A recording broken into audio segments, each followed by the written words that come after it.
Welcome to the Land Investing Business Secret Podcast, where each short episode we talk about the strategies, experiences, and the tools to help you launch, grow, and scale your land business. Learn how to find freedom within your own business, find out ways to build consistency in your processes, and hear how other everyday land investors are winning so you can get to the next step closer to building your dream life through your land business. And I'm your host of the Land Investing Business Secrets Podcast by Pebble, Jessey Kwong. Hey, how's it going? It's Jessey here from the Land Investing Business Secrets Podcast. I've got a guest far away from North America, far away from me here in Canada, and most of you, or a lot of you in America, out in Israel. I'm really excited to have Effie here talk about how she runs her business and some of the things that that we just take for granted and we don't notice. And it's served her well and her land business. She's not I think she's been in the land business for about a year, and she's doing great, and she's helping others as well. And there's a growing community of land investors out where she is as well. So I think you're going to get a lot of this, especially inspiration on what she's doing. Anyways, enjoy this episode here with Effie. All right, everybody, I've got a special guest here with me today, Effie. Effie, how are you doing? I'm doing well. How are you? Good. I'm so excited to have you on the show. We've been in touch for a while now, and you're all the way out in Israel, right? Yes. Yeah, that's such a far distance. And it's so funny because I do know there are sort of land investors out there, and you're one of them that we got in touch with a while ago. But before we even talk about anything in terms of what you do and how you run your business, because I think there's some interesting insights here that I want to learn about. First of all, tell us, how did you get started in land? How did you fall upon it, especially like all the way out, far away from, well, not far, but like there's an ocean dividing the land that you flip and where you currently live. Yeah. Well, first of all, I must to excuse my poor English because English is not my mother tongue, and I'm thinking with multiple languages. So excuse me for that. I'm 48 years old, and 6 years ago, I decided that I would like to retire. When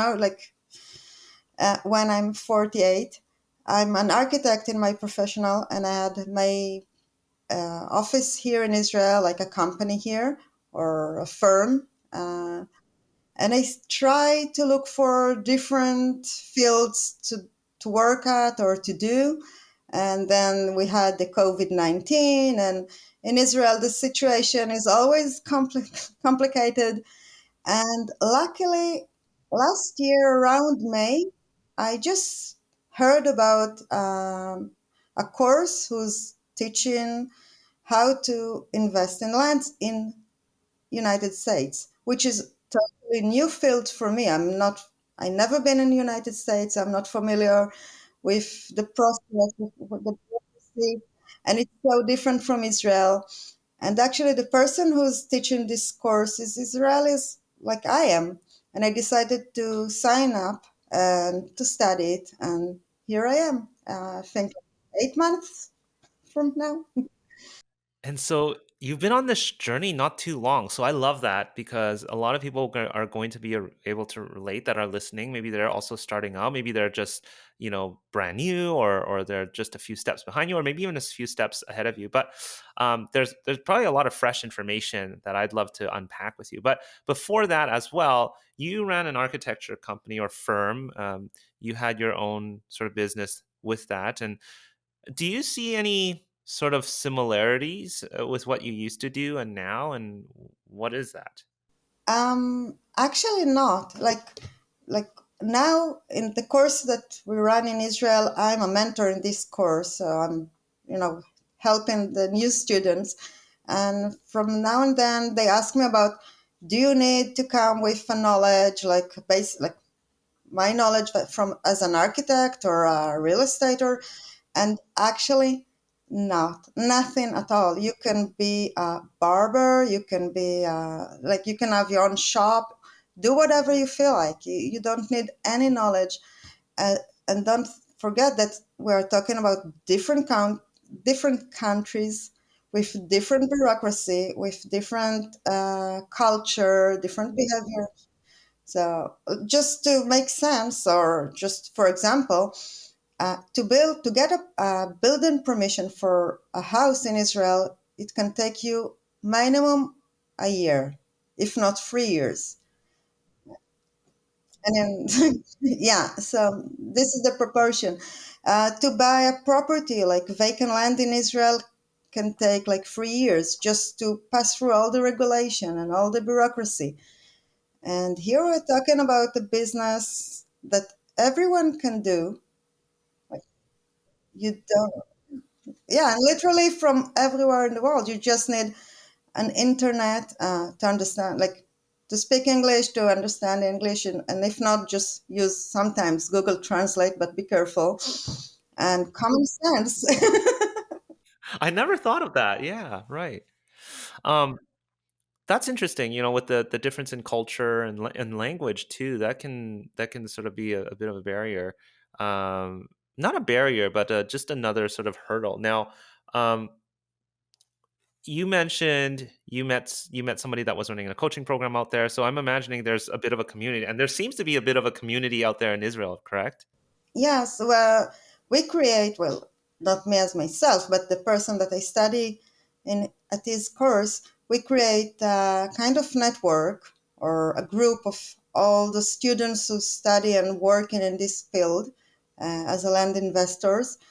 We help each other, we teach each other, we can ask questions one for another, we can even ask for like help if we need, or just to, like, if I bought a property and I would like to look for buyers, and I can ask in the group. And so it's very, um, I won't say social because it's not the right terms, but we work as a network. So, and it's very important in this kind of field because you need to create your own network.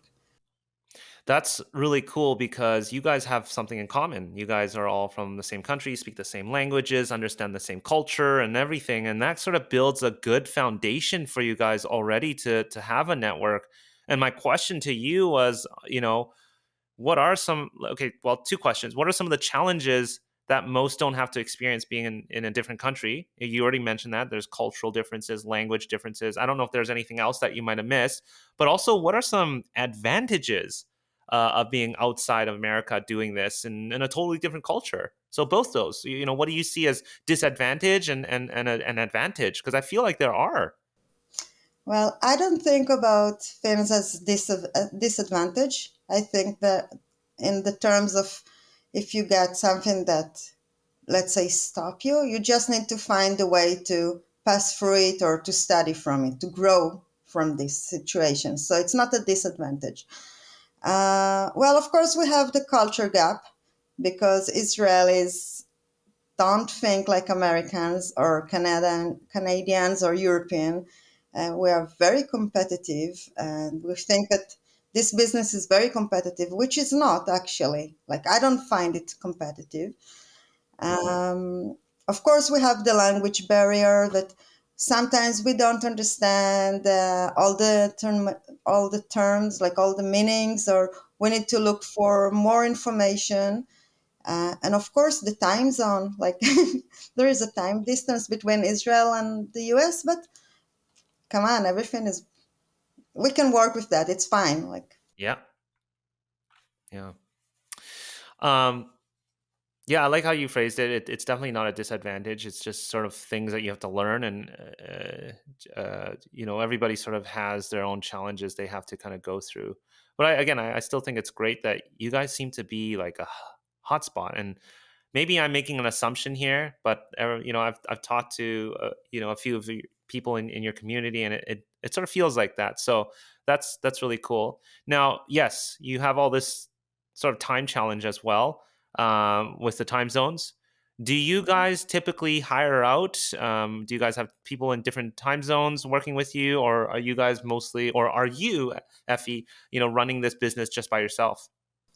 yeah, well, most of us don't hire like a VA, not yet. I think it's something about, to be in control because it's a very new business. Like all the businesses that are less than a year old. Okay, so when it's less than a year, you still need to know, like, to learn about the zoning, the land use. you need to figure it out who is the customer, because we're not in the US. We don't familiar with the customer or with their customer behaviors and what they need. So we still need to study all of this. Yeah. And I myself, personally, I'm a control freak, so I need everything to be in control. But lately I hired a VA. He's from Pakistan. Yeah, which is could be funny because he's from Pakistan, he's Muslim, and I'm from Israel, and I'm a Jew. But we work very well together, and yeah, I'm very pleased about it. I'm pleased. Well, I just want to say that I'm pleased because first of all, I let myself, you know, to let free, like to release them or settle free my issues, and then he do his work, and I've got more spare time to, to think about how to grow my business, about new fields in my business, things like that. Yeah. That's awesome. How did you end up finding him? Just send a message on Upwork. Okay. Yep. Yeah. So for those of you guys that are looking for staffing, Upwork is always a great place to start, and that's certainly how we started a long time ago as well. Was Upwork. So if you're looking for an assistant, somebody to do admin work, somebody to do specific tasks, there's people on Upwork now that have real estate investing backgrounds as well, and people who know Pebble as well. So you can certainly search that term as well. Yes, it's very important to, sorry, but it's very important to work with VAs. I must admit that it took me, I think, 7 months until I released it. But I just thinking like, why I didn't done it? Like, why I didn't do it before? Like, Yeah. It's isn't that so funny? Like once you're in that position, you look back, yeah, why didn't I do it earlier? But I mean, I'm sure you had your reasons, and honestly, I think 7 months is not a bad timeline to finally bring on and let go of tasks. Sometimes it's thinking through of like, what do I give them, and being able to let go is hard. I remember hearing one time from one of my coaches was just like, if they can do 80% of what you can do, that is a good mark. They're not going to have what I call the founder magic. You're the founder. There's magic about you. They're never going to get to that 100%. But if they can get to 80%, that is a huge win. So I think that's awesome. I totally agree with this. I'm absolutely agree with this. It's so, because, as you know, sorry, you and I, each one of us have his own business. So we need to control or to know exactly the foundation. For me, instance, it's very important for me to understand the land use and the zoning, and to think about the clients that I'm going to sell for them, the properties. And he needs to do all the rest that, you don't need to think about like looking for all the information. I just give it to him. Yeah. Yeah. Now, you're not only running your own land business, but you're also mentoring other people in your community. I'd love to hear, in your perspective, in your shoes, as a mentor, what are some of the more common things people ask you for help typically? Well, it's depends on the stage where you are in this business, because when you just start this business, I think the main question is where to start. Which let's say which county is the best county to work at, or how much should I offer, and and there is no one answer. Like, for me, for my the way I see it, everywhere is good to work at. Like, in every county, there are people who would like to sell and people who would like to buy. So it doesn't matter if it's in Hawaii or, I don't know, Arizona. It's the same for me. You just need to find the right place for yourself. And again, because we're not in the US and we're not familiar with the counties and the states, so we are a bit more think about like the stigmas that people get. Like if they think that New Mexico is, I would say, poor state. I don't know. Definitely, I'm not saying that it is, but if you think that it's a poor state or not rich enough, or if you think that everybody is looking for California, so you should work there, I don't like. I think that it's wrong the way of saying it. Um, Another thing that they ask me, it's about how can I get the clients? Like, where should I put my ads? How can I advertise my properties and things like that? So we try to teach them the way, like the system, how it's work, the flow of the works, and then to tell them be creative, just find your own way because there is no one way. Okay, like when you drive your car, you can drive the same routes every day, but you can drive in a different routes in a different way, or so there is no like one way, or it's not black and white. um, and we always get developed like from month from month from month from month. Well, my English, sorry. And I try to listen to the postcards of Pebble as well as other YouTubers, and to study from everyone to find like, okay, I can pick up this thing from this person and another thing from another person, and you know to get influence from a lot of other people and study from it. Yeah. It's almost like you you a lot of people who start, they sort of start getting gaining the confidence to start learning on their own too, which I think is really important. And I think you bring up a really good point. Like there's so many ways you can do this business. There's no one way. And I said that on the show. It's so easy to get what we call the shiny ball syndrome. I'm one podcast, I'm talking about this, and another podcast, I'm talking about this kind of strategy. And you get pulled in so many different directions, and it's very easy to get pulled. And I like to say everything doesn't work and everything works. It really depends on what resonates with you, what you connect with, and maybe you notice something or you like it, and you sometimes have to just be true to yourself. But coming back to that question I asked you, people coming to you for more for the common questions that you get asked. Okay, let's just say, for example, somebody does ask you, Effie, where's a good place to work out of? And it's a very, very broad question.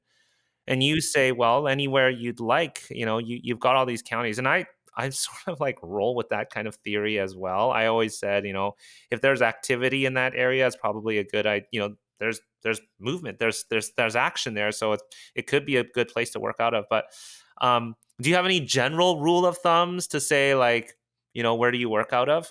Yeah, sure. First of all, you need to do the research, the basic research about your budget, how much you would like to spend or you can spend for buying the properties, and what is the size of the property, because you can buy, let's say, for $1,000, $1,000, a very small property in a very expensive country or county, and very, well, not very, but a big property in, let's say, less expensive county. So you just need to understand exactly how much you want to spend, and to do the research, create yourself an Excel sheet or whatever, like which, and just try to map the areas where you want to work.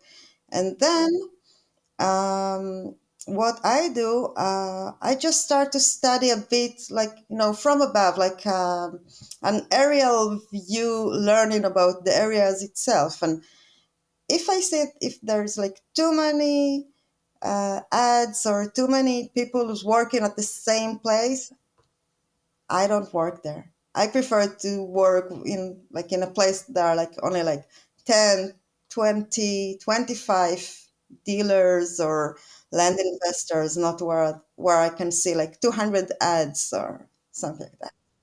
But this is my strategy. I'm not saying that it's the right one. It's just this is I prefer to work where it's not a hot spot yet. Right, right. No, so you kind of go backwards. You look at sort of pricing and what you can actually acquire first, and then you're going to look at the amount of activity. If it's too much activity, you want to pull away. And then if there's some activity, it might be a good sign. At least there's activity there. Um, okay, awesome. And also, I prefer to work in several counties and even different states. So I can, uh, let's say, put put my foot or just to stamp in everywhere because every county move differently. The market change differently. Some of them works very fast, like rapidly, and some of them are like mellow and it's chill and so. Yeah. This is a good example of what Effie and I were just talking about was, Effie's got a strategy that works for her. I mean, you sound like you like to work out of several counties, several states. And then I've got other people on other shows saying no, they only focus on just the one area they know, and they also find success there too. And so, um, yeah, and that's so just I don't know. Thinking about it, it's just so creative the way you can sort of approach this business, and try different things. So, speaking about And still, you can study, like you can learn from everyone. Like, do you remember those two sisters who's working? Yeah, you just spoke with them, I think, a month ago, and they're in different countries. Come on, one of them is in the Philippines, I think, and they're working in only in one place, and they're so dedicated to that, and they know exactly their clients. Okay, but they're still. I get a lot of inspiration from both of them because you know they actually worked more or less the same, like the way they took this business. It's more or less the what I think, but not in the matter of where to work, but how to work. Like, right, right. Now I'm looking over at my screen here, trying to think. Okay, what episode was that? But that is with Anne and Mary Danielson. And if you guys haven't heard that, I'm just gonna bring it up here. Is the uh, if I can, I'll link it in the show notes. I just don't remember what episode that was, but yes, certainly the two sisters. One lives in the Philippines, the other one lives in Denver. They've been awesome Pebble users of ours for a long time, and they love to travel. So one of the sisters loves to just travel. So she's going to be finally retiring out of her full time work as a teacher in the Philippines, and she's going to move. Oh my gosh, I forgot where now, but. Yeah, it's incredible. The way that you guys approach land. Again, they're focused on one area, and here's Effie, focused on multiple areas. So, um, okay, so I want to ask you again. Speaking of doing things differently, what do you think you're doing differently from most people that you hear about? Is there anything unique that you do in your land business? unique. Well, perhaps because the culture gap or the difference between the culture. Because I don't know, I'm not familiar with the people that I'm selling to them. Now I'm focused to understand who is my buyers, who is my clients, okay, to whom I'm selling the properties, and I try to create ads and not like ordinary ads, but you see that, oh, this is the property, this is the size, this is you can see some, I don't know, attraction or whatever around, and this is the city nearby and the distance. I try to create an ads that talk to the client itself. Like if it's I don't know, like 50 plus years old people, mostly men, uh, I try to find what they're looking for, and sometimes even to I try to create an ads that they're like vice versa, like not to convince them, to convince their wife. Like if you want to please your wife and you had enough that she always upset and feel miserable, and okay, so buy property for her and create your dream house or whatever. Yeah. That's really interesting. So you're really thinking about the language and the communication that you're having with your end buyers.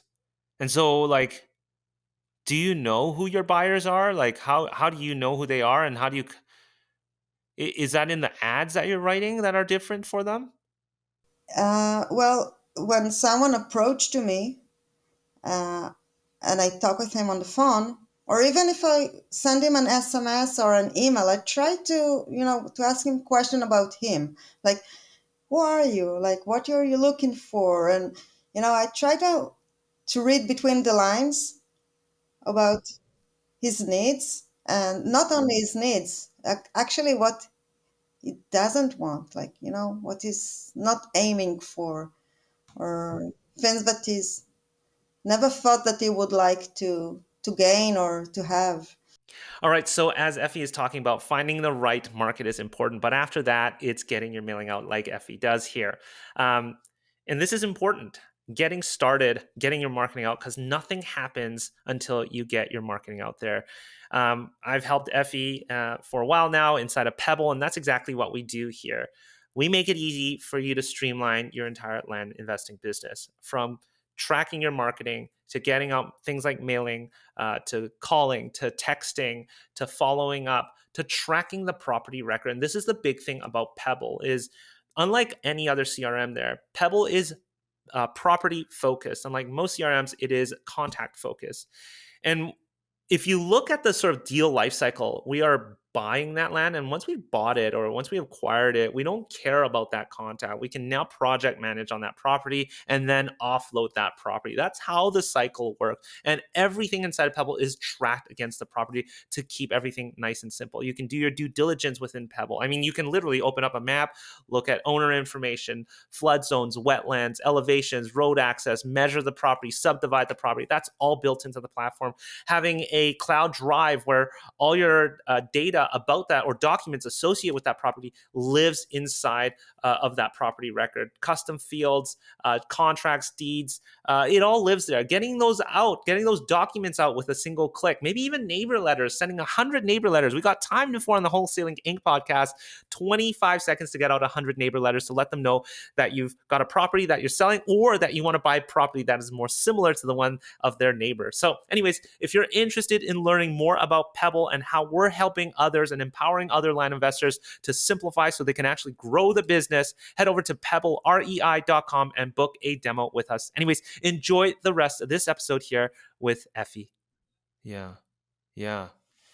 So a lot of your communication, is it like, you're talking to a buyer, let's just say, are you doing that through text only? Are you calling them to talk to them? How does that work? Well, most of the buyers approach to me by email or SMS, and then the first connection will be response to this email or SMS, and then I will ask them if we start uh, to have let's say a conversation or some of communication. I will ask them if they would like to talk with me, like if is it okay that I will call them, because it's not it's not common. Like I found that it's not common just to pick up a phone and call someone and say, "Oh, hi, I'm Effie from this and that." Not at all. In Israel, it's very common. You can call everyone and whenever, like even at 10 o'clock at night. Uh, Wow, really? Okay. yeah, it's A crazy. country that doesn't sleep. Okay. Yeah, if you go to sleep, something change here. So you always need to stay alert. So it's not common to talk with people on the phone, not at all.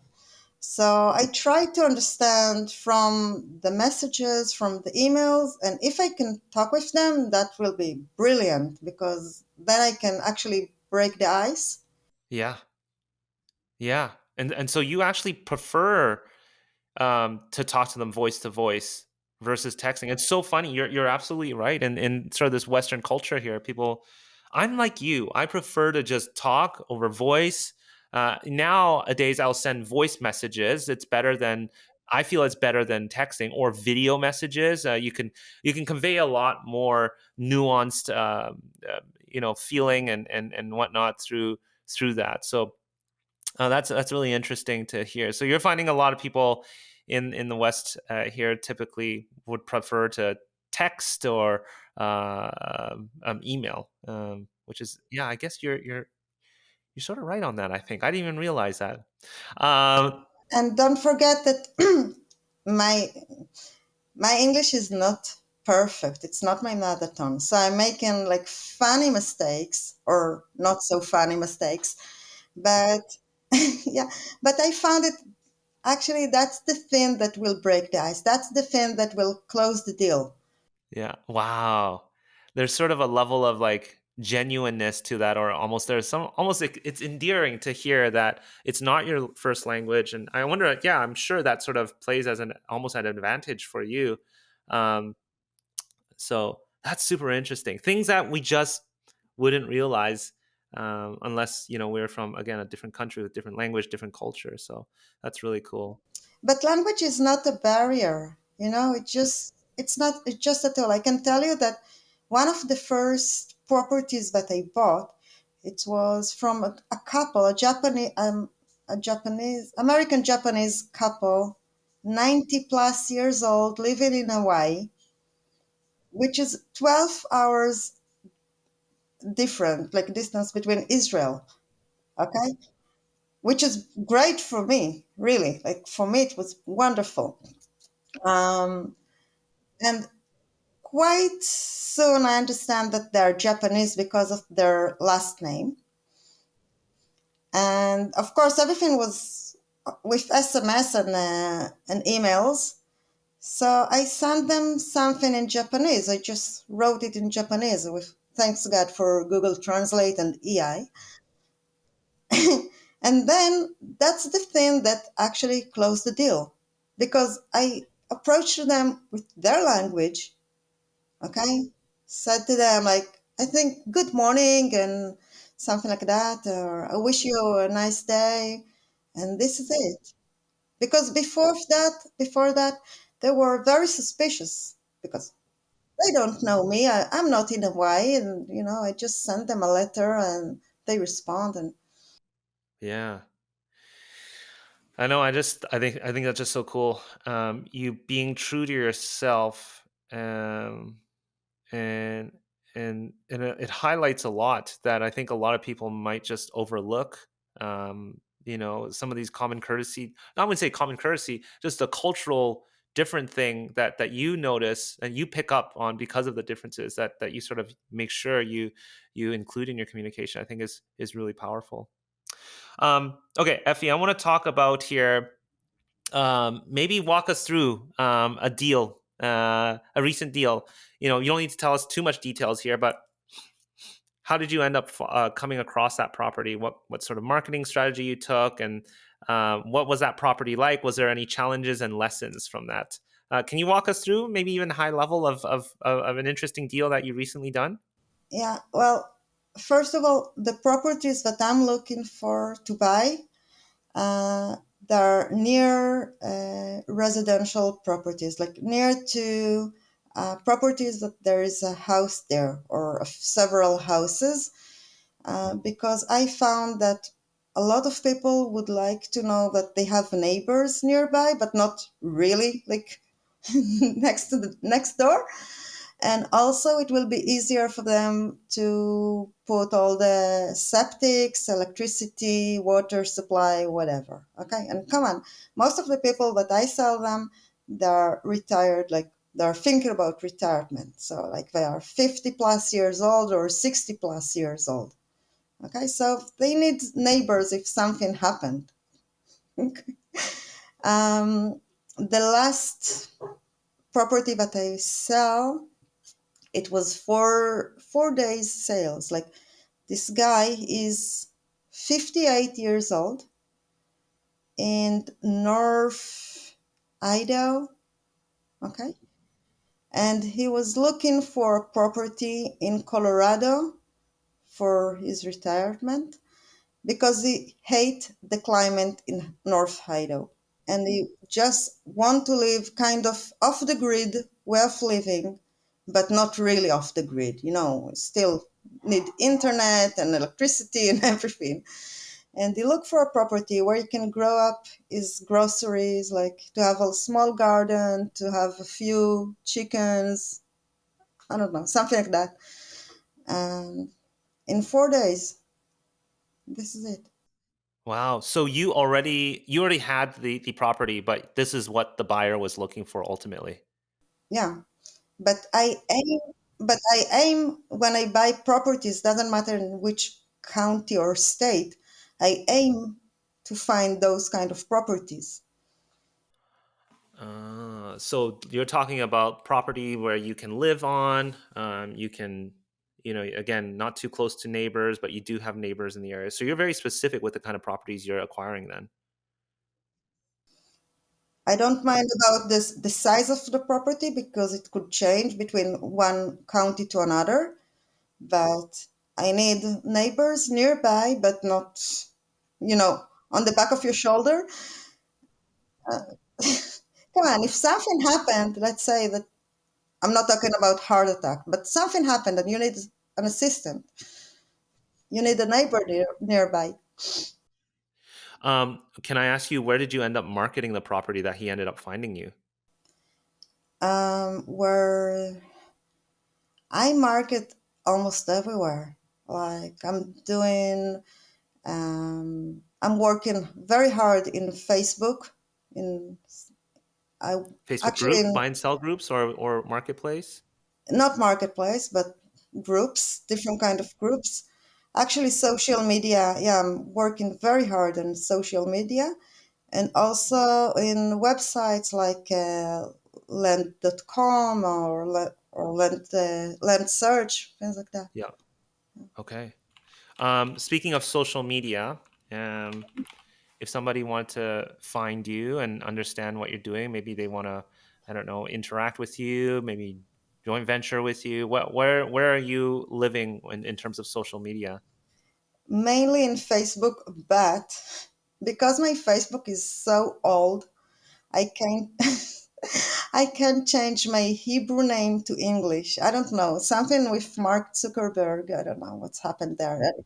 So my name is in Hebrew, and actually it's good. It's great because when I put an ad in another group, and all those boots and trolls, so they start to mark my ads as a scam or something like that, and which is this is brilliant because actually they just upgrade my ads when they put any kind of comment. My ads just get more get more viewers, so that's brilliant. Change your name to a language but no one can read, like Hebrew. Right, right. And then people start suspecting, like, why is she posting in an English speaking Facebook group or something? Oh, that's brilliant. Again, you being so creative and taking advantage of certain things that other people don't have. I love that. Like, I just realized you're a very creative person, and you're Thanks. looking for opportunities there. That is awesome. Effie, thank you so much for coming on the show. I know it takes a lot, especially not your first language here, and it's tough to be put on the spot and have me ask you questions and to open up about your business. So I really appreciate you. Um, a couple more questions before we wrap up here, though. If people wanted to find you, what's the best way? Is it on? I mean, people cannot type Hebrew inside of Facebook. So what's the best way to find you if somebody or interact you if they'd like to? There is my website for the land investment. It's called EM Land Online, so you can find me there. You can look for my ads in Land Search or land.com and send me a message. That would be great. And yeah, and I'm sure that you can put like my email or some, or my phone number. That in the show notes. Yeah, Yeah. And certainly, if somebody is from Israel, they're listening to this, or maybe another country, if they wanted to maybe learn from you or your community, should they just message you? Is that the best way to kind of yeah, get in touch with sure, you then? Okay, definitely. awesome. And then I'm going to leave you with one more question here. If you could recommend one person to come on this show, who would it be and why? Wow. I'm not really familiar with all, the people who's working in this field, so I don't know. And then again, for me, everyone that you bring, it's it's a good thing because I'm study from everyone. Okay, doesn't matter. Right, right. And But this is how I grow my show is to get yeah, you I guys to tell understand. me who to bring on. Yeah, I understand. But first of all, I'm very new in this field, and then again, I'm not familiar with everyone. But for me as a woman, I prefer to see more women, in this show, and not only more women go out there and show what they're doing and how they works because yeah, we work differently, we think differently. I remember you bringing that up to me, and help us understand what you've seen, in your community in terms of women and men. I think I can say only about Israeli guy, like men and women, but I think Israelis are very competitive and most of the men are extremely competitive. And we as women, we try to look for different solutions, We don't need to fight all the time. We can try to figure it. There's always another way. So we can bring a different solutions or different point of view or see things in a different way, perspective. Awesome. Well, hey, if some of you guys are female and want to come on this show, I'd love to have more females on here. As I mentioned recently, we had Anne and Mary. Hmm. We now have Effie here. I could have sworn we just had another female come on the show, but oh yeah, Kay Walker. If you haven't heard her, she was another really good episode. She's the latest one, and she's also another one really interesting. She runs a very small team and works out of her own area. So if you haven't heard that, I've had a bunch of females on recently. I'd love to continue having more. It just seems to Hmm. be, more than half are males. But if there's anybody that would love to come on, shoot us a message here at Pebble. Anyways, Effie, thank you so much for coming on the show all the way across the world here. And I hope to have you back, get an update on what's going on. I know you feel you're new, but I know you're making a lot of progress with your land business. Hmm. We're learning a lot from you as you give us feedback on Pebble as well. So looking forward to chatting with you in the future. And thanks for coming on again. Thanks for you for invited me. Absolutely. Thanks, Effie. Bye. Before you stop this episode or hit the next episode, I want to personally thank you for listening to this episode of the Land Investing Business Secrets podcast by Pebble. If you found this helpful, we'd greatly appreciate any awesome reviews and ratings on whichever platform you are listening to this on. And if you have 2 minutes and wanted to step it up even more and help others, feel free to share this in other Facebook groups or pages or any communities, giving others a heads up of the Land Investing Business Secrets podcast or the specific episode that may help them on their land investing journey. Once again, thanks so much for listening and catch you on our next episode.